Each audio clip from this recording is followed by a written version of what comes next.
What is up, Waffle Gang? I do hope you are well. My name is Mark, and today we're checking out some r/malicious compliance because I thought, why the hell not? If you are new here, please consider hitting that like, that subscribe, and maybe that notification bell too, as it all massively helps out our channel. Let's jump straight in to today's stories.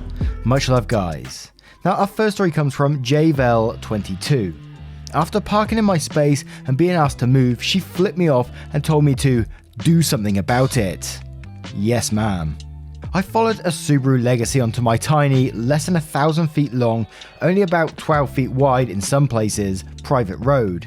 Not public for all you that missed the word private. I made it bold for you. There is no such thing as public parking on a private road. The car then pulled into my driveway. As I waited thinking this person was just lost and turning around, which happens quite a bit, a woman got out of her car and started to walk past me. Albeit a strange driving/parking area, as it's across the street from me, it is still my property. It's not just in front of my house where I have some misguided claim at some type of possession due to its relative location from that house. It was presented that way by the realtor 26 years ago, shows up on city records, is on the surveys done back then and recently, and it's on the deeds. Every single portion of the pavement that makes up this private way was put on someone's deeded property. I also spent over $10,000 having it professionally built up, leveled and then paved. It's mine, and it's for my vehicles, including my work vehicle when I had one, my tenants and our guests. I didn't do all this to be denied access by anyone. Here's the picture I sent the tow truck company with the word Subaru. Never wanting to assume arrogance, I treat everyone with respect I'd want them to treat me with.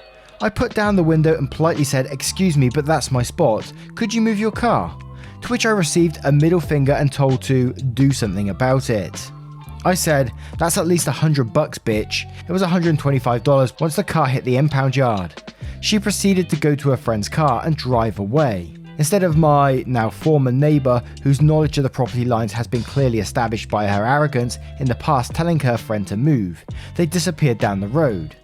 I then drove up to take the last available spot on my property, leaving nothing for one of my tenants despite there being 5 empty spots at her friend's house. She drove onto a private street passing a private way sign, multiple no trespassing, no parking, parking from residents only, and other variants of those signs, to her druggy friend's dirty apartment in a rundown house. Saw a friend parked in the dirt parking area, past the empty spot before her friend, past her friend's car, past 2 to 3 more empty spots next to her friend, past 2 more cars and parked in the clean paved area in front of the clean, well-maintained house next door.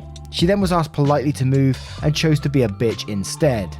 About half hour later, the car was towed and impounded. About 6 hours after that, she's banging on my door. Got told to leave, refused, and was eventually removed forcibly by the police. She was also told to never return. She did return and was promptly arrested. What she didn't do, however, was ever attempt to contact the impound yard to get her uncle's car back. About 50 days later, I remember the fees were just under $2,000. In lieu of payment, her uncle handed over the Subaru keys and signed the title over to the impound yard, my friend's impound yard. It takes about 6 weeks for their new title to come in, and the impound yard was getting overcrowded. Since I had just got my black Impala and now had an empty spot, I offered to store the car at my house until the title came in. He did drop it off around a week later, but the title came in quicker than usual. I never got the opportunity to see her face, but I imagine it was priceless. By the way, I see so many people who think I'm such a jerk. I assure you I am only one when warranted. Whenever I've actually had to ask a new visitor to move, it's because we were running out of space and I was outside when we were still here, and I was never disrespectful. In 26 years, we've asked around 100 people to move, and only ever 2 cars towed. The other one was here for about a week and no one claimed it. I know plenty of other properties that ask twice that many people to move per year and have dozens of cars towed. If you can actually tell me you would just leave someone like that alone after they passed the signs, got politely asked to move, and then flipped you off and yelled at you to do something about it, then kudos to you. I asked politely. She could have responded politely. Now, it's one of these ones where, that person's getting what they deserved after they're being bloody rude to OP after parking in their space and said to do something about it. So, OP did do something about it, and that's what this subreddit is all about. Malicious compliance. But There's a small part of me, the empathy goes towards the uncle for losing his car when, it was this girl's fault in the end. I mean, it's kind of sad in that respect, isn't it? But we'll move on to the next story. And our next story comes from Joel the Connor. You want to book the hotel? Sure thing, babe. Here's a simple and fun husband and wife MC from yesterday for you. On mobile, TLDR, etc. My wonderful family of 4 are on a trip to visit family and friends. 4 years ago, on a trip with the same itinerary as this one, I, husband, booked our hotel as I usually do. I am what you would describe as thrifty, and I don't like spending a ton on hotels when we are basically just sleeping there. The hotel I booked for this leg of the journey was probably not the most high class, and sure, it was not the safest area of town. This was definitely a hotel where some acts of questionable legality and morality occur. In my defense, it was a very last minute booking, as we were supposed to be staying with family and there were very few options available under $150 a night. The stay there ended up being fine, but it has been a long running joke between us for the past 4 years. We are now visiting for the first time in 4 years. I went to book the hotel and my wife said, "No way, it's my hometown, I'm doing it this time." So she pulls up ye old Priceline and starts looking at places, specifically looking for a place with a pool and for the littles. She looks at one, reads the reviews and details and says it looks good, especially for the lower price. She even calls to make sure the pool is open because of COVID. I look at the photos and look back at her thinking she was making a joke. She was not. I just smiled and said, "Whatever you think, babe." Yep, you know what's coming. As we approach the hotel, I see a look of confusion slowly wash over her face. She says, "Wait, is this?" and trails off. I reply with a resounding, "Yep, it sure is. She booked us in the exact same hotel that she has been griefing me about for 4 years. I laughed and laughed and laughed. She cannot believe she did it, and she also thinks it is hilarious. I am vindicated." And a pretty wholesome malicious compliance, which is pretty rare on this subreddit, and I absolutely love it. But I just love to have seen her face as you was driving up to this hotel and her thinking like, "Oh shit, I'm never going to hear the end of this now." But let's move on to the next story. And our next story comes from Ancient Educator 76. You need to change this right now. I'd be happy to. I teach in Arizona, home of one of the most underrated education systems in America. In my humble opinion, I think we really do great work here. It's the end of the marking period and my school has a US standard A, B, C, D or F grading system. I teach an algebra class to 8th graders, a year ahead in our parts, who are either smart enough or their parents want them to be smart enough. Parents are allowed an opt-in. It's the law. As we come to the end of the year, I'm posting grades. I'm reminded of this time last year, when I got to serve up some compliance that was as delicious as it was malicious. I had a parent of one young buck actually come up to me in person while I was on school after duty to discuss an issue he had with grading. For all the teachers out there, I am feeling the wave of FERPA violation coming for you. Yes, this is true. I told him I can't discuss grades in a public setting. I didn't get to the word setting entirely before he interrupts and says, "Bullshit, we're at school, this is my kid, I'm the one given permission here, so let me ask you." I'm thinking to myself, been doing that a lot lately, great, I guess we're doing this while I'm directing traffic. I then realise the issue of safety, so I'm like, "Sir, I need to direct," and get cut off. And then he continues talking utter nonsense. I could only imagine. I wasn't really listening at this point while I'm looking down the road for more cars to wave down for pickup. He's just going and going. I hear a word or two like, "You said," and he's already turned in that. And finally, as I get to a lull and look at him, he says to me, "And there is no way you can fail my child and put that comment pleasure to have in class. You need to change this right now." Enter the light bulb of malicious compliance. That's my third light bulb reference today, by the way. The lull was about to pick back up when I say, "You make a good point. I don't know what I was thinking. I'll change it the second I'm done here." Which is actually possible because I always have my iPad on me pretty much at all times. My wife gets jealous. The Karen of a dad walked off back to his parked car with his child visible and looking at me from the passenger side. And I swear he actually said, "That's what I thought." Which, if you're unfamiliar, is the thing said to you when you've lost an argument that could have been a fight because you chickened out. No responding to this condescending defeat usually. As the dad finishes his little strut to his car, I give the kid a thumbs up. A la Bloodsport, just Google OK USA. Definitely a laugh, and the kids slowly give me a sheepish thumbs up back. Hilarious, the kid seems to somehow know what the dad doesn't. The second I get to a secure, private location, I go into the gradebooks and change the comment from pleasure to have in class to respectful to teachers and staff, which is more than I can say for this kid's dad. Needless to say, he's still got an F. Deserved, and yes, I made this change on the toilet. And our next story comes from Little Miss Bunny Woman. Karen gets a free ride but won't buckle up, enjoys a nice taxi ride home. This is a few years ago, roughly 4. I worked in an office about 45-minute drive from my house, and I had a friend who worked in the office I would give a ride home to. It was on my way, I literally had to pass by her house to go to and from work, so it was no big deal. Well, a woman who worked in my office lived really close to her and found out about the arrangement and wanted in. She guilted my friend into asking me since it was on my way. I said okay. Well, at the same time, my late husband's car was in the shop, so I'd make a detour to pick him up, and he's a giant of a man, 6'3", and could not physically fit in the back, so to make things easier, my friend would just sit in the back. Well, the other woman, known as Karen, was a big woman, not tall but big. So on the way home, literally the first time she starts getting in the front, I explained to her she has to sit in the back. Well, when we get to my husband's job site and I park and text, she jumps out of the car and gets into the front. I tell her to go to the back and straight up, she says no, because the seatbelt in the back is so tight it hurts her chest. I tell her it's too bad, she can get out if she doesn't like it. Well, she gets out and goes to the back seat. My husband gets there and climbs in, and I start the car and the seatbelt warning light is on and beeping. She has the seatbelt off. I say you need to put the seatbelt on. I am met with a no, I can't, it's easier if she's in front. Well, I say you're in back, we're not going anywhere until the seatbelt is on, and she crossed her arms, like a child, and says, I guess we're not going anywhere. I tell her if she doesn't put the belt on, she can get out and walk home. With a nice bit of snark, she says, well, you better call me a taxi. That pissed me off, and that's what I did. I called a taxi. She puts her belt back on, and I say, it's too late, get out, you have a taxi coming. I say you can get out of my car now, or the police will be happy to remove you.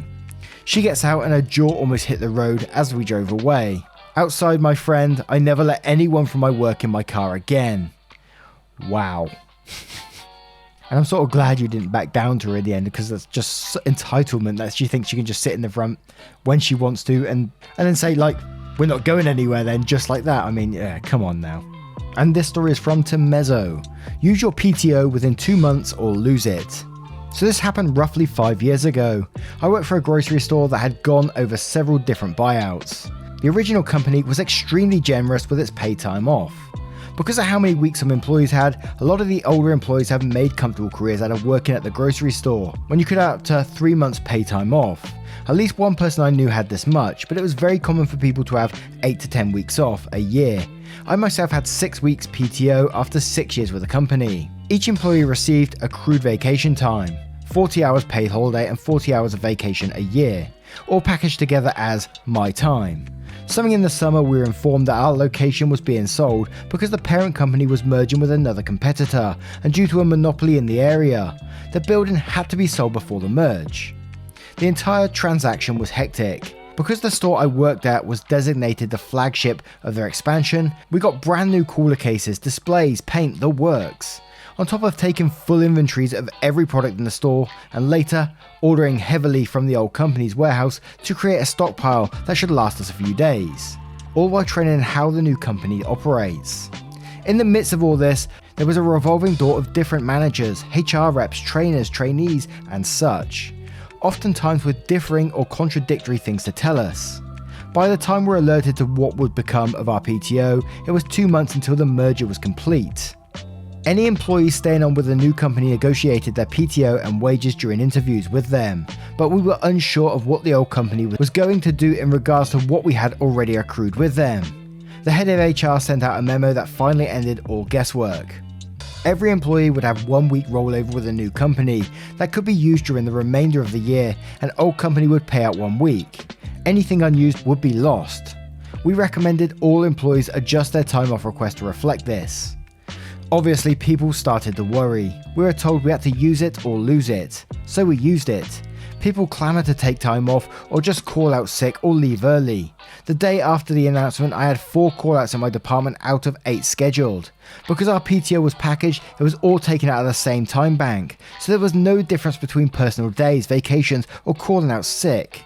It took the old company almost 2 weeks to change their stance and to renegotiate the terms, upping the rollover to 2 weeks and the payout to 2 additional weeks. On top of that, employees were allowed to bump their hours up to 40 and use PTO to make up the difference. And I'm glad people stand up for themselves in this situation. I think it'd be so easy to just back down and accept new companies' rules and all this kind of thing. But I'm so glad that they sort of said, no, we're not doing that, and then try to get it in any way they can. Absolutely. And this story is from Godric42. Boss shushes me when I try to warn her of a mistake. So I'm a lawyer in Brazil, but when I was at college I got an internship at a tribunal.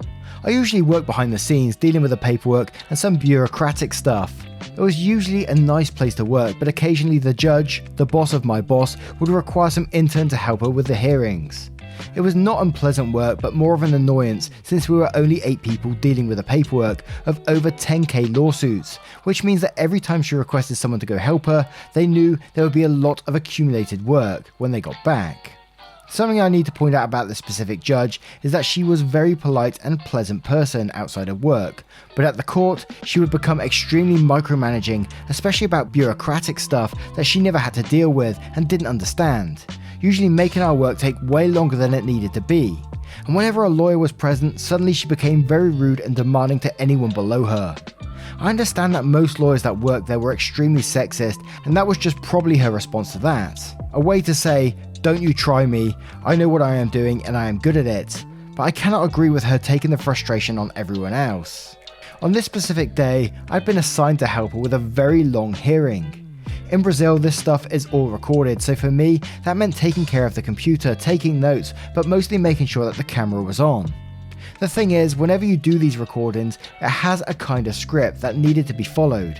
First she would tell me to start recording, then she would present herself, tell us what case was being judged, the name, the first witness, and show their documents to the camera, to prove that they were questioning the right person.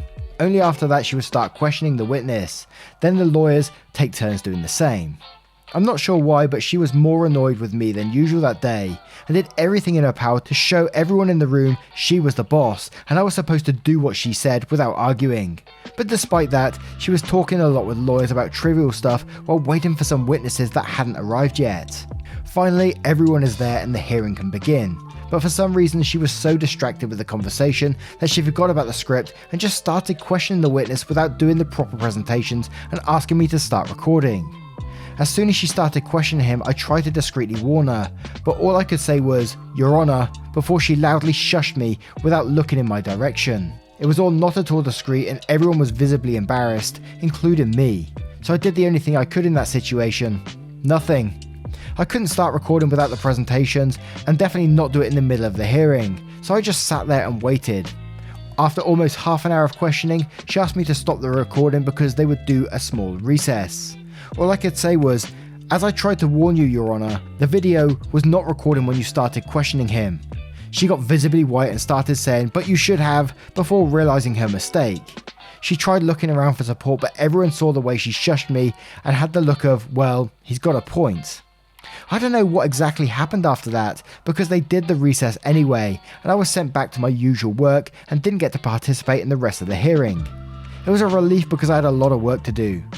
I graduated a couple of days later, and I don't think there were any big repercussions about this specific mistake.